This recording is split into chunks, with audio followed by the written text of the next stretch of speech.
welcome to Cosi Talks Live. We have got a really great show for you guys tonight. And as you can see, I have somebody in the Cosi Talks hot seat. This is Luis. Luis, say hi, Luis. Hi, everyone. All right, so we're going to wait. You guys know the routine. I'm going to wait to see who pops on board and who says hello and who gives me shout outs. Guys, I'm on my BeLive software, which allows me to do this really great split screen, which means there's a little bit of a time delay. So if I thank you ahead of time for your patience with that. So everybody, cheers. Raise your mug or your Dixie cup in Lewis's case. I didn't warn him ahead of time. I ended up getting a water bottle. The room I moved into had a water bottle that was unopened. So okay, upgraded to the water bottle. That's better than the Dixie cup. Yeah. But if I pass out during the interview, you'll know why. It's because I took a swig from somebody else's water bottle. It was unopened. But who knows? All right, we got Matthew on board. Hey, David, I'm so glad you can make it. David is one of our prosthetists listening in this evening. Shout out to David. We got Ashley, my girl from Tennessee, Cold Tennessee. Oh my gosh, Ashley, I have a new saying. You know you're from Florida, okay, when you can understand this saying. It's so cold out, the iguanas are dropping from the trees. And y'all are probably looking at me going, Cosi's finally lost it. Those 4 kids of hers have finally driven her nuts. No joke, guys. There are tons of iguanas throughout South Florida, especially Miami. When it gets down into the 30s, which is what we're in right now, the iguanas literally freeze. Like their metabolism slows down and their heart rate slow down to the point where they're frozen stiff and then they fall out of the trees. It's awful, but it's true. It's a real thing. Like they put warnings out because people think, oh my gosh, there's iguanas dropping out of the sky, right? So the problem is people see these iguanas just like, on the ground frozen stiff, and they don't realize they're still alive. So basically when the weather warms up again, they kind of come back to life and go about their business. But it's like the strangest phenomenon. No kidding. Only now I know what that means when I hear somebody use it. I've never heard anybody use it. I made that up today. I made that up today because I was having a lot of phone calls today, and the people from outside of Florida had no clue what I was talking about, and the people in Florida were laughing their heads off when I said that. It's iguanas dropping from the sky. So there you have it, folks. We're known for Florida-ism. Yes. Yeah, so Ashley's like, saw it on the news this morning. See, I'm not making this up. It's for real. Kay's hello from Ontario, Canada. So your iguanas are like, well, you don't even have iguanas up there. They won't even go up there. Yeah. Hey, Susan, glad you could join us this evening. We got Ron from Arkansas with the hot chocolate. Steven, he says, hello, everyone. Is it raining iguanas over there? See? Grant from Utah drinking the water tonight. David's like only in Florida. He's a Floridian by heart. So we got Wendy on board with the trail mix, and she says hello to Luis. Wonderful. Hello, Wendy. All right, guys. So we're going to go ahead and get started. We're seeing some people actually. Hang on. Excuse me for a second, guys. I am calling up one of my links here that I'm going to share with you all. Thank you for your patience before we get started. Okay. And it's taking its sweet time. That's all right.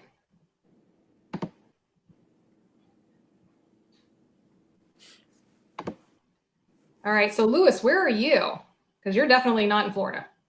I'm not in Florida. I'm in Northern California. I'm in a conference room at a hotel in downtown San Jose. Oh my gosh. I live about an hour and a half from here, but I was not going to make it home in rush hour traffic in time to sit down and have a talk with you. So I just figured I'd stay here and I'd find a nice quiet place to have this conversation. Oh, and so far, this is it. I guess they evacuated the place just for us, so we should be good. Awesome. All right. Well, we got some more people. Sorry, guys. I didn't mean to miss your comments here. Let's see. Steven says, I got a new socket today and a bit concerned it's a little out of shape. Steven, why don't you type some more in about that for me? Hey, Damon, what's going on? We got Barbara on board from Connecticut. Dick Devers from West Virginia with his hot tea. Carol says she's drinking her hot tea in her Cosi mug. Cheers to you, Carol. And hey, Robin, happy Wednesday. All right, guys, I'm going to go ahead and get started because we've got a lot of information for you tonight. So for those of you joining for the first time, my name is Cosi Belloso. I'm a physical therapist, amputee specialist. And I've been a PT now for about 17 years. Been there, done that, got the coffee mug for it. And here tonight, I have from Blatchford, Luis Mora, prosthetist. So I am so excited to have him on board. And he is going to be our resident expert on the star for tonight, which is the Hydraulic Microprocessor Ankle system by Blatchford called the Elan. So before I get started, I want to grill a little bit of Luis. Luis, tell us, how long have you been a prosthetist now? You were telling me before the show started. I've been a prosthetist for 10 years now, certified for 10 years. I've been in the field a little longer than that because before we get into prosthetic school, they want to make sure that we know what we're getting into. And so for about 2 years before that, I volunteered and I worked part-time as a technician in a prosthetic shop here locally in the San Francisco Bay Area. So I'd say I've been in the field, let's say now 12 years. But I've been around the field of prosthetics since the age of 15. Myself, I lost my leg below the knee at the age of 14 due to osteosarcoma. And that's what really piqued my interest in the field, was watching how things were being made for me. I said, this is definitely something I could see myself getting into. Wow. So and that's how I got into this. I know cancer is considered to be a small percentage of the amputee population, but we actually have quite a large portion of my viewers that are sarcoma survivors. Okay. So guys, those of you who are out there, give Luis a shout out, fellow survivor. So congratulations there. Yeah. Kudos to them, because it is a tough disease to negotiate. I mean, on so many levels. Oftentimes when I share my experience, I tell people that the amputation was probably the easiest part of everything that I dealt with for that year and a half that I was sick. Yeah. By far, the chemotherapy was far worse. But what left the longest and most lasting impression was the amputation, because I do deal with that on a daily basis. But it also in some ways was a blessing, because it guided me towards this great field and into other people's lives so that I could help them. So in a way, I see it as an opportunity. I don't see it as a setback necessarily. Maybe at the time it was, but looking back on it now, it was definitely an opportunity that I took hold of, and I moved forward with it, as opposed to against it.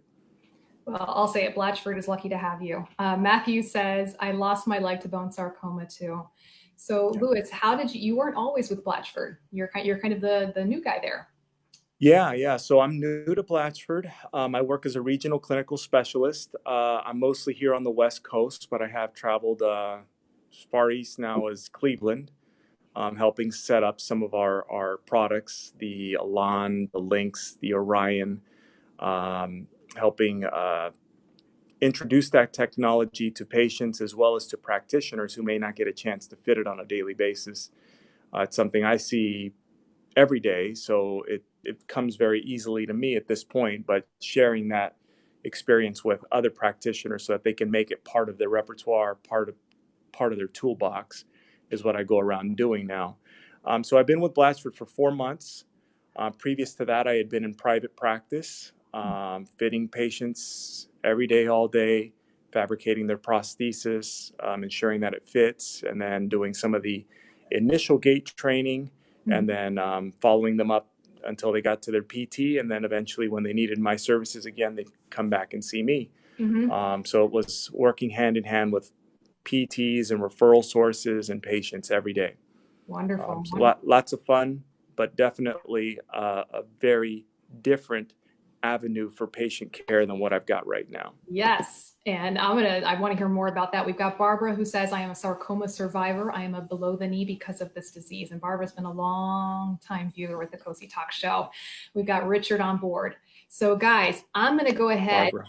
Y'all know that when we have sponsors, we love to do our free giveaways. And usually it's only one person who wins the giveaway. Tonight, everyone has the chance to win this giveaway. So I just posted the link right now.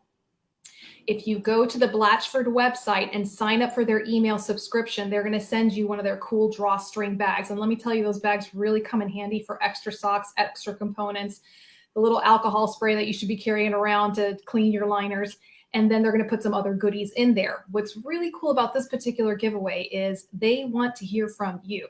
They want to hear about what mobility means for you. And I think one of the things I hear most about my patients and in this community is not having their voices heard. So now's your chance, guys. I posted that link and I'll be posting it throughout tonight, this evening. So you can so you can check it out.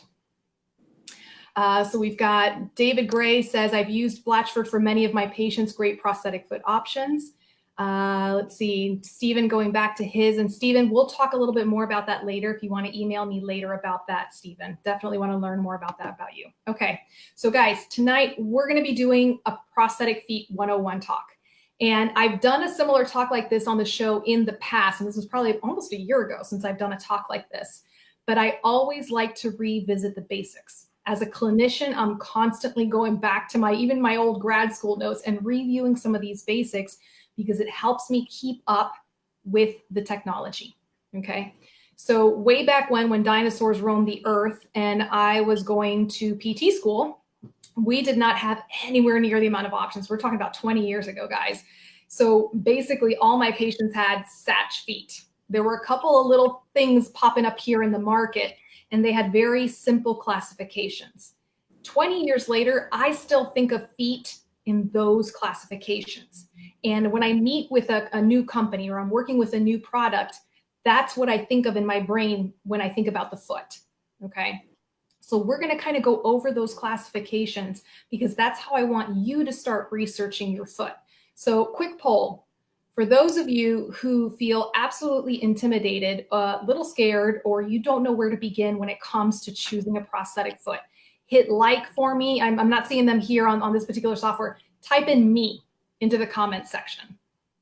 We've got a little bit of a time delay, so we might have to wait a minute for that to happen. But those of you who feel intimidated because of the hundreds of options out there for feet, hit me in the comments section. I'll be the first to say me. I'll have to raise this hand so you can see it. Okay. So again, guys, the classification system that we're going to be going through tonight, it's going to help you kind of piece out in your mind where these feet belong. Okay. So, oh, there we go. Me. Susan says me. Mary says me. Okay. So you got to think about first, Ashley says me. Barbara says me. We're going to start getting a lot of me's going in right now. Okay. So guys, when we're thinking about prosthetic feet, okay, the purpose of this foot obviously is to occupy the space of the anatomical foot that was there. But the goal when people are designing, when these engineers are designing these feet, is to decrease the amount of energy you have to put into using that foot. Okay. Also, how can the foot help increase the comfort, especially for my below the knees, within the socket? And then on top of that, how can these engineers design a foot that's lightweight enough, okay, that it won't mess with the suspension system? And oh, all of that has to fit into a tiny little foot shell that goes into your shoe. So that's a pretty tall order for a prosthetic foot. We got a lot of me's coming in. I don't know if you can see that, Lewis. Are you able to? I'm not seeing any of the comments on my end. Yeah, we're seeing me. You're doing a good job relaying to me who's actually out there and what they're commenting. So a lot of people are having difficulty with this decision. Yeah, with a lot of it's intimidating. Okay, so the factors to consider: what your prosthetist is thinking about, what your physical therapist, hopefully if you have one that specializes in amputee, that they're thinking about when they think of a foot for you. It's your level of amputation, okay, your age and your weight, your body type and build, and then most importantly, your activity level. Yeah. What is required of you during your workday? What is required of you during your day at home? Your hobbies. Okay, so Lewis, what you want to comment on that, on what you look for, what you think about for your patients when you're recommending a foot? Right. So that initial eval that you have with the patient is really, really important. Getting some background, getting some history. Oftentimes, if they're brand new, if they just got their leg amputated, they really don't know how to answer a lot of those initial eval questions because they don't really have a frame of reference. They may be thinking about the several years leading up to the amputation. If they had a disease that got progressively worse to the point where they finally had to make the decision to have their leg amputated. Mm-hmm. It can be kind of difficult for them to answer those questions, but they're very, very important questions to answer as far as activity level goes, being realistic. Weight has to be taken into account, mm-hmm. the length of the person's residual limb, yep. as well as their overall height, because not everything is going to be able to fit in that space. Mm-hmm. So you got to know that distance before you can offer a particular foot to somebody who might be, the foot might be a little bit too tall to fit in their build. So you have to consider all that before you even offer options to people. And go ahead. No, I was gonna say, Kay's asked a really great question. She says, if you are bilateral, does that change feet options? Well, bilaterals, I always tell my bilateral patients, I can make you as tall or as short as you'd like to be. With that in mind, though, the taller you make somebody, you also run the risk of them being fairly unstable because their weight is higher from the ground. So there's instability as well. And but in that case, yeah, you can offer them more options for that reason. But you also have to take into consideration that they don't have another foot to rely on for balance. So as a unilateral user, a lot of times they're relying on that sound side foot for a lot of their balance, or to mask whatever balance insufficiency they have because of the prosthesis that they're using.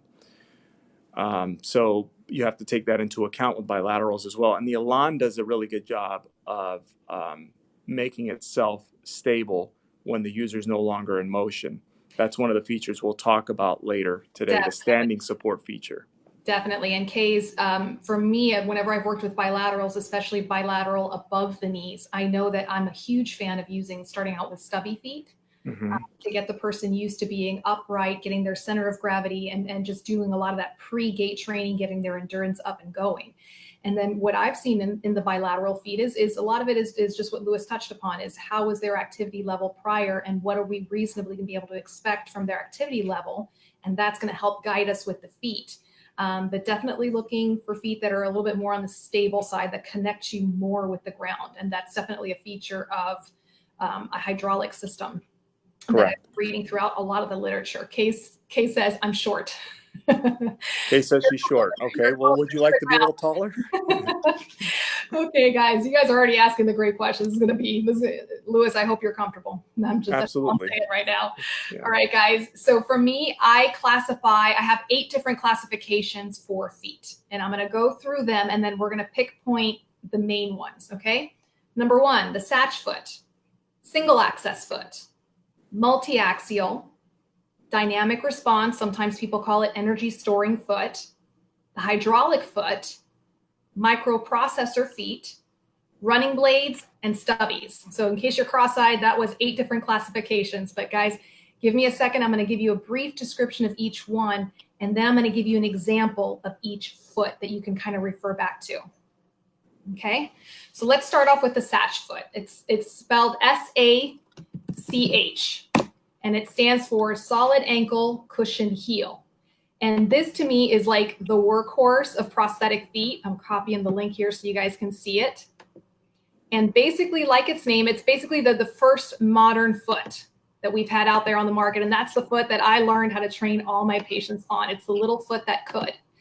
It's basically made out of wood for the most part. And then the heel has this little cushion foam material. And then pushing on that foam material is what gives the foot the ability to kind of push down just a little bit. Okay. So this foot was designed basically to be an inexpensive foot that could be made, very durable, and it offers cushioning and energy and shock absorption. Okay. But they do not do anything for energy return. It's a block of wood, essentially. You're walking on a block of wood. Okay. So I put an example of that. Blatchford has a Satch foot that is called the Stellar foot. So you can click on that link just to kind of see what it looks like. A lot of people sometimes might poo-poo the Satch foot, but like I said, I had a lot of success in my early years as a PT teaching people how to walk safely on these Satch feet. Okay. They're really good for giving stability when your weight is completely on that foot in that mid stance part. Okay. And so for my lower level amputees, this is a really nice, solid option, especially for those that perhaps aren't walking very much, they're only using their prosthesis maybe for transfers or for walking only in the home a few steps. So that's the Satch foot. Okay. We're going to skip to the multi-axial foot because this is where things get a little bit more interesting. Okay. With the multi-axial foot, it's basically that you have multiple access. And here I've got Bob's foot. Luis, you haven't met Bob. He's my patient model, but unfortunately he's in a lot of pieces right now. So we only have little bits and pieces of him. Okay. Here's Bob's foot. My kids got to him. That's what happened. So guys, with the multi-axial foot, you have the option of going into dorsiflexion, where the toes go up, plantar flexion, where the toes go down, inversion, toeing in, eversion, toeing out. Okay? So with the multi-axial foot, you're getting a lot more movement in this foot. Keeping in mind, you're getting this movement because your body weight is causing the ankle to move in these different directions, okay? You get better shock absorption, which helps your skin out. And in the Blatchford line, let me make sure I pronounce this correctly, the Epirus? Epirus. Epirus. I don't know why I was struggling all week with pronouncing that one correctly. Do you have anything you want to add about the Epirus? No, you pretty much summed it up when you described the multi-axial foot. I mean, that's exactly what it achieves. Movement in many axes, plantar, dorsal, inversion, eversion. So think about the next step up from Satch foot, which works well in the sagittal plane, but it really doesn't do anything for the user in the coronal plane. So side to side, if you're looking at somebody front to back, it's not really doing much in that plane. Yep. So it's a really good solution moving forward for somebody who has who is going to traverse uneven terrain and still wants a fairly low cost foot that that complies really well. And we also have the Epirus isn't the only one. The Epirus is kind of mainly for the K3 ambulators, and I know the Navigator is also considered a multi-axial for the K2 ambulators, and you have the multiflex. Did I get that right? The multiflex, yeah, that's another one, and it's customizable as well. So you can customize how much motion you're giving back to the user. You can leave it a little stiff, or you can soften it up a little bit, so that you can customize it to the user, which is really neat, and it works well out of the box. So you don't necessarily need to do that, but somebody came back, gave you feedback, and you couldn't align it out by just turning some screws, you could definitely get more or less motion by customizing it. There you go. So we got David on board saying, first time I've tuned in, and as a prosthetist, I'd like to say thank you for what you're doing. I envy the prosthetists you regularly work with. I know I get to work with some pretty cool people. Keep it up, and I'll definitely be referring patients to your page. Thank you very much, David. And then we've got David Gray, another prosthetist. We got a lot of good prosthetists on board this evening. Yeah. Commenting on here. So and guys, they're all named David. I know, isn't that funny? Yeah. I work with two Davids, and I work with two Davids as well. It's almost like they're meant to be prosthetists if their names are Dave. Coming out of the woodwork. No. Yeah. So didn't plan it that way. So guys, we've got the Satch foot, the multi-axial foot. We've got three examples: the Epirus, the Navigator, and the Multiflex. Moving on to the little more interesting foot, the one that everybody likes to talk about a lot, the dynamic response foot. And sometimes you'll hear this referred to as an energy storing foot. And basically it does just that. As you're moving your foot, poor old Bob and just his foot, as you're plunking your foot on the ground, right, and you're putting your body weight into it, the dynamic response foot stores that energy. And then as you are pushing off, okay, the dynamic response foot gives you a little oomph. So basically it gives you back that energy. So very similar also to how a pogo stick, that's usually my favorite reference as to how to demonstrate this. When you put your body weight into that pogo stick, at some point, that potential energy turns into kinetic energy and shoots you back up again. And also similar to how some of these running blades are designed to work, okay? So some of the examples in the dynamic response line, and let me get mine. Oh boy, stay with me here, is the Navigator, okay? And you may have heard me mention the Navigator in the multi-axial feet, okay? And the reason why I wanna bring this up is, again, years ago when all these feet started coming out on the market, they were usually designated as only multi-axial or only dynamic response. And now as the technology advances, we're starting to see what I call just a hybrid. So feet that have a little bit of a multi-axial characteristic as well as a dynamic response component to it. And the Navigator, correct me if I'm wrong, Louis, has a little bit of both. So the Navigator's considered a flexible keel foot. A keel, for those viewers who are not familiar with the term, keel deals with the front part of the foot, the shape of the rollover shape of the foot. So a flexible keel foot is indicated for somebody who walks at a fixed cadence, somebody who's taking shorter strides, somebody who would have problems really pushing into the front of their socket in order to roll over the front of the foot. So it's got a shortened keel for that type of user. and it is absorbing energy, but it also has multi-axial compliance, so it can comply to inversion and eversion. So think of somebody who's walking a little bit slower, mostly in the house. That type of person would benefit well from our dynamic response foot, which would be the flexible keel foot, the Navigator K2. Okay. Yeah. And then you also have in the line, I believe, the Esprit.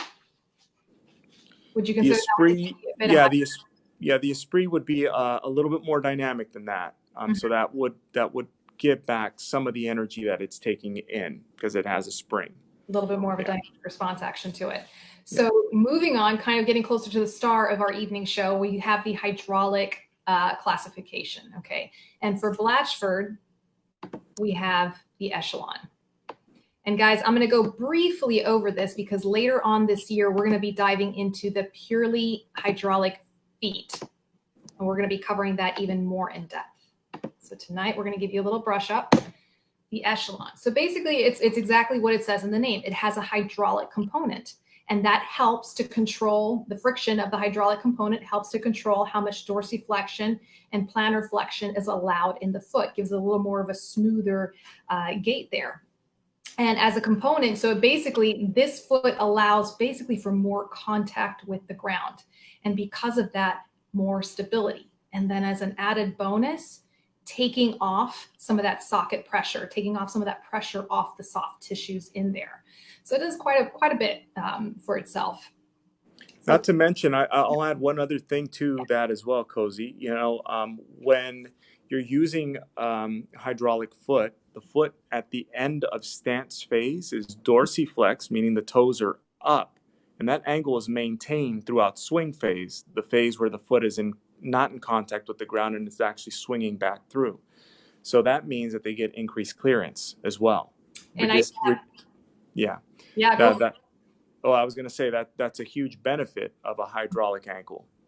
And you segued nicely into the statistic I'm about to throw out there. It's an 18% increase in that toe clearance that you were just talking about. Correct. So that's huge. And then part of the reason about this, and this is going to go into the study I want to kind of bring up, is because you become more efficient with your walking with a hydraulic foot. Your hip flexors are working better, so you also get a little bit more toe clearance from that. Barbara, you're asking an amazing question, and the reason is coming up. She says, what is the weight of this foot? So guys, I was looking through some of the studies, and I found a fantastic study in the O&P Edge, and I'll be happy to post that article on this post once we're done with the live feed for those of you who would be interested in reading it. And it was comparing people who used hydraulic feet compared to dynamic response feet. Okay, and this study had K3 ambulators above the knee and below the knee folks. And the study said that yes, hydraulic feet tend to be more heavy. And then because of the nature of the hydraulic foot, it absorbs that energy and then spreads it out in the hydraulic fluid as heat. So it's not giving energy back to the user. So why would anybody want to use a hydraulic foot, right, compared to dynamic response? So with this study, it showed that people reported more satisfaction with the hydraulic foot compared to the dynamic response. And here's why. And let me see if I can demonstrate. I did find Bob's leg, the rest of his leg. So let me see if I can demonstrate this well. When your foot hits the ground, right, your foot is in front of your body. It's in front of your center of mass, okay? And as your foot comes forward with the dynamic response foot, and this is not going the right way, with the dynamic response foot, there's a little bit of a braking effect. And I've heard some patients refer to that as kind of like a dead spot. Like they feel like there's something just kind of stopping them from progressing forward smoothly. With the hydraulic foot, this dead spot is minimized. So when your foot hits the ground and you progress forward, it's a much more smooth progression. So what that means is you walk more efficiently and less energy is spent. So guys, I'm very curious. I have heard my patients talk about this in the past, and until I read this study, it didn't really click with me. How many of you, when you're walking, you feel kind of that dead spot when your heel hits the ground And it's not going to be like this huge braking effect, but just like an ever so slightly, just something not allowing you to smoothly progress. So Louis, I don't know if you've heard this about this I've heard of your patients. I've heard this before, and it's something that we work on when we're dialing somebody in, is to minimize or to effectively erase that spot so that it's not there. The hydraulic feet do a really good job of absorbing shock at initial contact, Yep. through the hydraulic mechanism, but also by the compression of the heel spring. So thinking back to your talk about the Satch foot, one thing that Satch feet did really, really well, especially for above the knee users, was if you made the Satch foot with a softer heel, the foot would flatten out really quickly at initial contact. Yes. Which would give added stability to the knee joint because it's bringing that ground reaction force in front of the knee, creating an extension moment. So you can do that as well with a hydraulic ankle. So from a prosthetist perspective, it's really neat that I can tune those things into a hydraulic mechanism, either by softening the heel or by reducing the plantar flexion bias, so reducing the amount of energy that's required to move that hydraulic cylinder. So it's neat to be able to manipulate all those variables. Beyond that, I know I'm just kind of recapping what you just said. As a user walks right through the middle of the foot, the hydraulic mechanism is allowing them to progress without hitting that dead spot. And then you take something like our Echelon VT, which has a vertical shock. It's got a shock absorber as well as a torsion adapter on top of it. And naturally, in the tibia, you get some torsion, which you lose, or effectively, I would say most users will experience that inside the socket. They're twisting motion inside the socket. Yep. If you're able to absorb that motion somewhere below the socket, then all of that motion is not, it's not experienced in the inside of the socket by the user. So they're able to progress over the middle of the foot, one, because of the hydraulics, two, because their tibia is able to move independently of the foot. So it's a really neat foot for that reason, and it has a lot of benefits across the board. And I think we definitely touched, because once we started talking about Echelon, we started getting lots of little comments here. So I'm going to see what folks are saying. David says, Echelon's great, cool foot. One of my patients is a professional painter. Toe clearance is great when climbing up and down ladders and stairs. So guys, also tying back to when you're taking into consideration what kind of foot you're going to need, your work requirements. And that's a really perfect example of that. Let's see. Kay says, I want them for feet. David says, I also love the Avalon for my bilateral K2 ambulators. Stable during stance, meaning during the part where your foot is on the ground, and it clears well for swing and assists well with sit to stand. Let's see. David says, absolutely. It's one of my go-to feet for a new prosthetic user who's pretty active. John says, I'm late checking in tonight. Thank you for joining us, John. And he says, but I'm a bilateral below knee amputee and gave the Echelon feet and love them. So guys, just to kind of recap, and again, I love this study and I'm going to post it because it was a really well done study in my opinion. It was showing that despite the fact that it is a heavier foot, because I do hear a lot of my patients going, it feels so heavy. I don't want to try that. That feels like it's going to be a lead weight on my foot. Despite the heavier weight, people walk more efficiently with it. They have a more normal walking speed. So because of what Dave and I just, Louis and I just talked about with the smoothing out of that braking effect. So if you're walking at a more normal gait speed, your endurance and the amount of fatigue you're going to have at the end of the day is not going to be as high. Yeah, I struggled with that myself. One, more so as a user, thinking about what I'm trading off by using technology, like hydraulic technology and a foot that's heavier. To me, conceptually, just throwing it out there, I thought it's a lose-lose. Yeah. There's no way this is going to... It doesn't make sense. A heavier foot's going to be more like... But with that in mind, it does perform way better than you would expect it to based on those two criteria, if that's all you're taking into account. Yes. And I'm going to take it a step further, guys. I am not saying that those of you who have dynamic response feet should chuck them out the window. What I'm saying is if you are not necessarily happy with the foot you're with right now and you've never considered a hydraulic foot, I'm just putting it there in front of you just to have that into consideration. Or if you're like some of my patients who have been like, it's heavy, put that aside and just, read this study. I really would encourage you to read the study that I'm going to post. Great study. And then there was another study, and it was in the Journal of Prosthetics and Orthotics, excuse me. And it said that the hydraulic foot had provided decreased pressure to the sound limb side. And y'all have heard me say on the show a lot, one of the biggest problems with my amputees is the abuse that their sound limb takes because it's taking more of the body weight.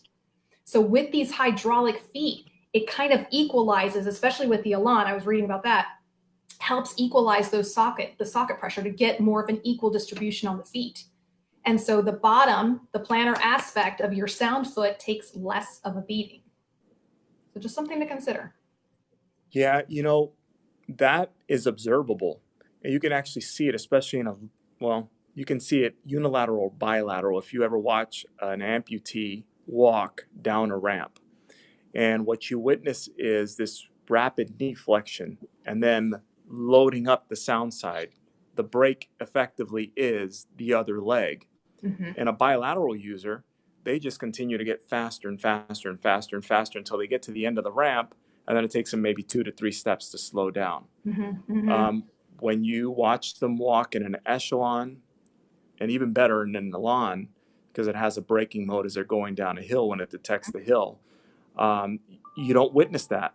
You see a much more even progression as they go down that hill. So that's to say, in a unilateral user, they're going to take a lot less pressure on their foot. They're going to take a lot less pressure inside their socket.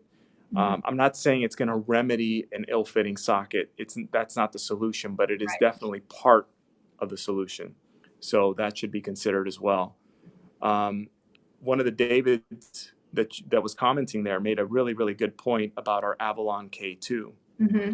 The real difference when you look at the Avalon and the Echelon side to side is the shorter keel. That shorter keel for that walker that's walking at a fixed cadence, they don't have to push into the carbon as much. They're able to get a smoother rollover. So it's a really good option for that type of user. Too. And that's, I love it when the companies have, the same foot, but they have one adjusted for the K2 user and the K3 user, where you still get the benefits of the foot, but it's made appropriately for each functional level. Correct. We've got Dick Devers asking, does the foot make any noise while walking? The foot does not make any noise while walking. If you do experience some of the things I've run into, if you do experience some noise, if you already have an Echelon, if you experience some noise, it may be the Spectra sock, the sock that lines the carbon fiber foot module inside, has gotten a little tear in it, and now you've got the carbon fiber rubbing up against the rubber foot shell. If you get a kind of a squeaking noise, that could be it. The other thing that I've seen as well is sometimes the edges of the foot, a foot shell, will rub up against the housing some, and that's just a matter of trimming those edges. But your prosthetist could easily do that, and that's not very common to see. The more common thing is the squeak that you get when the Spectra sock has gotten worn. Not sure if he might have been comparing it to some of the other feet that are out there. Some of the feet that have motors in them that drive a small servo, those will make some noise, but this does not make noise. Okay. And then Kays is asking, what's the weight difference? I know I don't have an answer for you on that one, Kays. Do you know off the top of your head, Louis? So one of these feet will weigh anywhere from like 1.8 to 2.2, 2.3 pounds, depending on the size of the foot. Depending on the size of the foot, might be the individual it's going on, also the viscosity of the fluid that's inside the carrier, because we have different viscosities of fluid for different size people. The more viscous fluid for the heavier user, and the lighter fluid for the lighter user. So that determines how much weight there is as well. A standard carbon fiber foot can be anywhere from about 3/4 of a pound to just a little bit over a pound. Okay. So you're talking about a foot that weighs approximately 1 to 1.5 pounds more than a standard carbon fiber foot of the same size. So that's the weight difference right there. And then guys, also just keep in the back of your mind, whenever you put on any foot, any socket, I know the first thing all of my, especially my above the knee amputees is, this feels heavy. And then until I show them the weight of the actual full prosthesis and the weight of approximately what their anatomical leg used to weigh, it's going to be less on the prosthesis in general. So it might be heavier compared to a carbon fiber or dynamic response type foot, but it's still going to be lighter. I'm willing to put some money on this one, lighter than the anatomical foot that you used to have. So just something to kind of keep in the back of your mind. You know, while we're on the topic of weight, Cosi, another good option if you want to reduce the perceived weight of the prosthesis is elevated vacuum. The Echelon is made with an elevated vacuum option. So it utilizes the mechanics of the foot to draw a vacuum when connected to the socket. I don't use the Echelon back, but I do use elevated vacuum, and it's absolutely liberating technology, what it can do. If it's paired, I should say, if it's fit correctly and the user is monitoring it and it's functioning correctly, it's a very good option for suspension.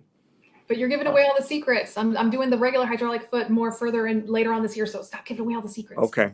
So I'll let you move in the direction you want. But yeah, there's a lot to discuss there because there's a lot of reasons why to use it. I love it. And guys, I just got to say this again. One of the reasons I love doing this show is I learned so much as a clinician and having special guests like Luis on board, because I didn't know, for example, that the weight was adjusted with the hydraulic fluid, the viscosity of the hydraulic fluid. Didn't know that's how that was done. So that's pretty cool. Pretty cool Jeopardy factoid there.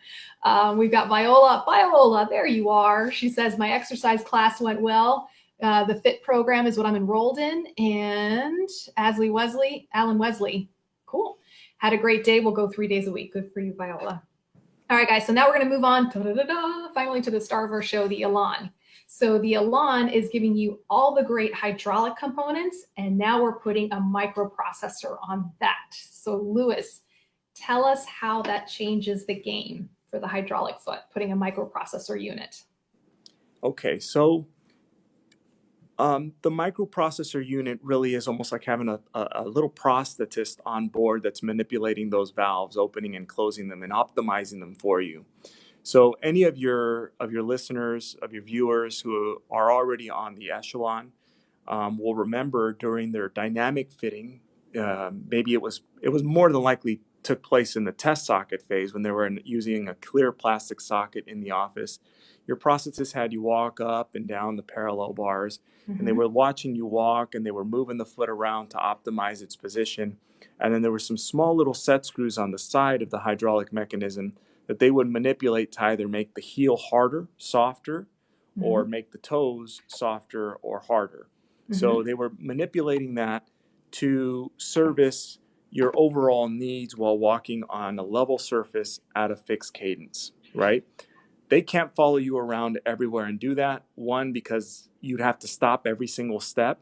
And two, it's just not possible. Kind of creepy, and it's kind of creepy too, just to have somebody following you, adjusting your foot.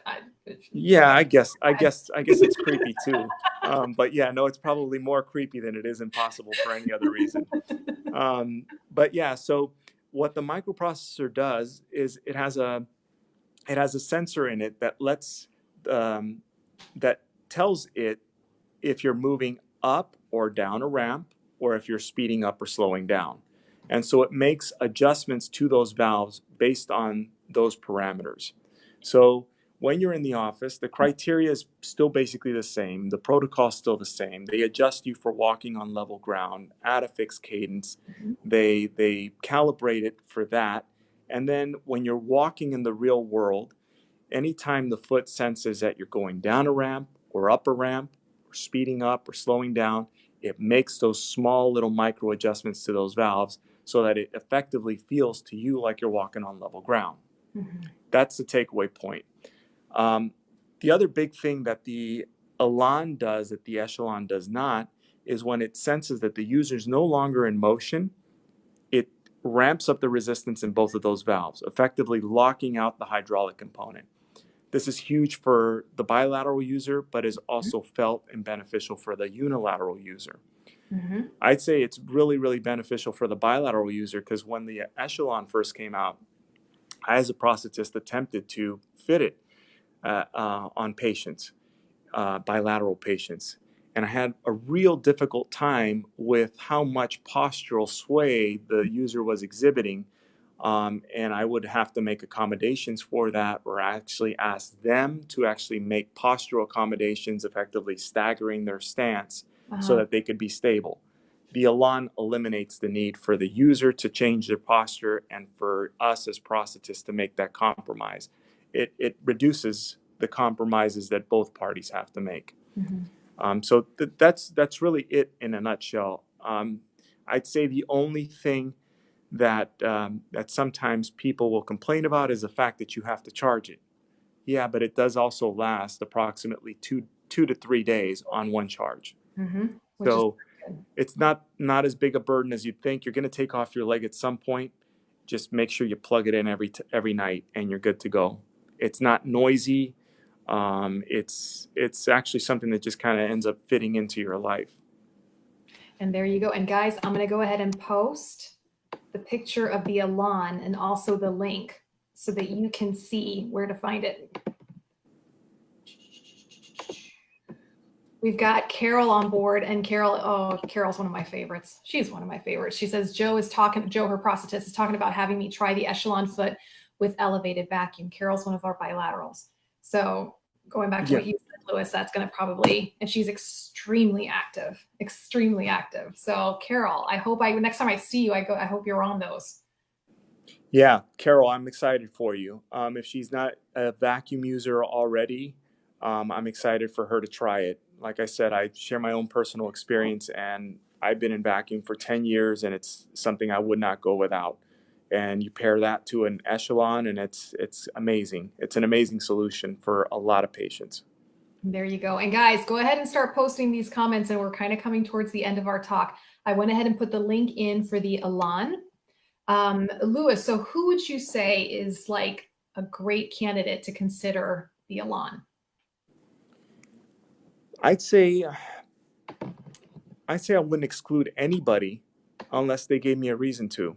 And it's not even based on personality or anything like that. But I'd say I would start with everybody in the inclusion bucket and then whittle them out, either based on their own personal experience with the product. So if they trialed it, and our sales team does an amazing job of setting people up for trials, even going as far as setting up extended trials where, if they were kind of on the cusp while they're in the office, we could set them up with a trial where maybe they took it home for a day or two to try in the real world.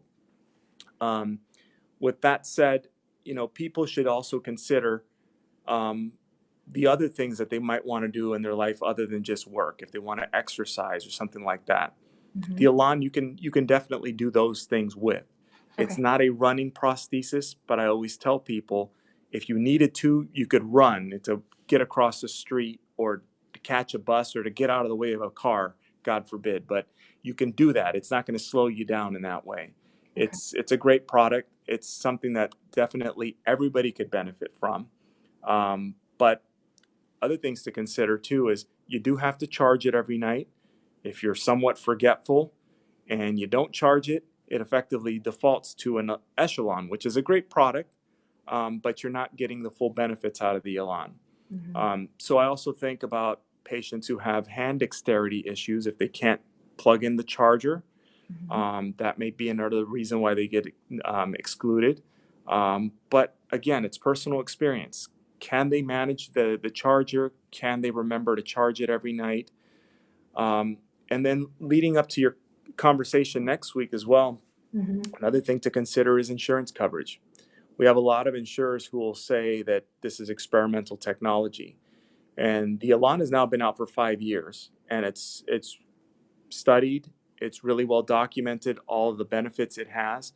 So I'd be really excited to see how a real person who you're going to have, well, we're all real, right? But I'm giving a lot away, but how somebody else's experience dealing with that back and forth with insurance and not giving up would lead to success in getting a product that ultimately she knew was going to increase her quality of life, which is what this is all about. And Carol's asking, I told she's incredibly active. She's an amazing woman. She says, would the Elan foot be better for playing golf? She's playing golf. And in my mind, I'm like, yeah, uneven terrain. So the hydraulic is going to give you that stability. Yeah, it would be a good option, although I would probably point her more towards the Echelon VT because it has that torsion adapter. There you go. And depending on how much build she has, build height she has, utilizing our TT Pro gives her even more rotation. So the Echelon VT gives her 15 degrees of rotation in each direction for a total of 30. The TT Pro gives a total of 60, so 30 in either direction. So that's more for your strong golfer, somebody who's really hitting the ball hard. They're probably going to want the TT Pro. The TT Pro is a separate component that can be bolted on to a foot, provided you have enough clearance. There you go. So it's a shock absorber and rotator. There you go. And I know Carol's taking notes right now to give to Joe, her prosthetist. David asks, what is the weight limit of the foot? 275 pounds. Okay. And then we've got Jim saying, was there any mention of acrylic feet? Does Blatchford have a K3 acrylic foot? He might be talking about fiberglass. Okay, maybe fiberglass has become somewhat popular. We do not have a fiberglass option with our feet. All of the different layups that are used for prosthetic feet are proprietary. I don't know if there's any fiberglass in our feet at all, but our feet utilize carbon fiber, and hence why they look black. Okay. The fiberglass feet will be like a yellow color. Okay. And then guys, I'm posting once again. It's going to show up any minute now. All right. The link to the Blatchford email sign up. And I know some people are like, email signups. I don't want more email clogging up my spam junk folder, whatever. Guys, technology in the world of orthotics and prosthetics is changing on an almost daily basis. And to keep up with everything, this is a really great way, not only just to subscribing to magazines like is it In Motion and Amplitude, okay, where you start finding out about this new technology, but subscribing to the email signups for the different companies helps you learn about their new technology. And they're really great about putting good information out there. So for me as a PT, that's how part of how I like to keep up with what's new, because I'll see the e-blast and just, go further into it. So that's what I would encourage you to do. And here on the show, I'm all about being an informed and educated consumer. This is the foot you have to live with every single day. So you want to do your homework and research. And I'm going to go back to what Luis said. They offer the program to trial the foot out. And the same way that you wouldn't buy a car without test driving it, especially if you're buying a Ferrari car, same goes for the feet, okay? Talk to your prosthetist, talk to your physical therapist, talk to the sales reps in your area, and try these different feet. Think about the classifications we talked about tonight. Are you someone who would benefit from a multi-axial foot? Are you someone who needs a little bit more energy in your step? So you need something in an energy storing response foot. Are you someone who's looking for more stability and, wanting to try out the hydraulic components? Okay. So think about those different classifications. Have these conversations with your prosthetist and physical therapist and ask them all of these questions, and then start seeing the different feet that fall into these categories to see which is the one that's going to work best for you. Connie, glad you could join us anyways, even though you're just a little bit late. We got David saying, what foot do you recommend for someone who weighs more than 275, approximately in the 300 range? Approximately, we don't have a hydraulic foot for that user.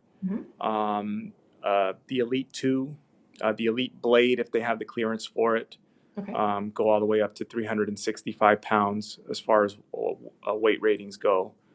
Those might be better options for that patient. Okay. Sounds good.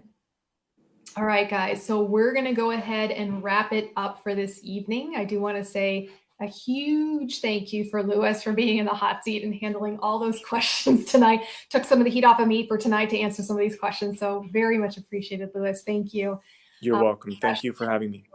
For the Blatchford team, guys, I couldn't do this show without the generosity of my sponsors. So They are helping support my mission to inform, to educate, and to empower you in the limb loss community. So thank you to my sponsors. And of course, thank you to my viewers. Thank you for letting us be a part of your lives this evening. Next week, guys, next week, so cool. So for me, I like looking at the research, but I also like hearing what people have to say about any kind of new product. And the lady coming on board next week, she's got a whole lot to say. Julie Conley is going to be in the hot seat next week, along with Lewis. Lewis is coming back. And she's going to be telling you about her own personal experience with the Elan, and not only how it changed her life, but how she got her insurance to finally pay for the foot that was going to give her that quality of life. And that's all I'm going to give you right there. All right, guys, we will see you next week. Same bat time, same bat channel. Bye. Bye.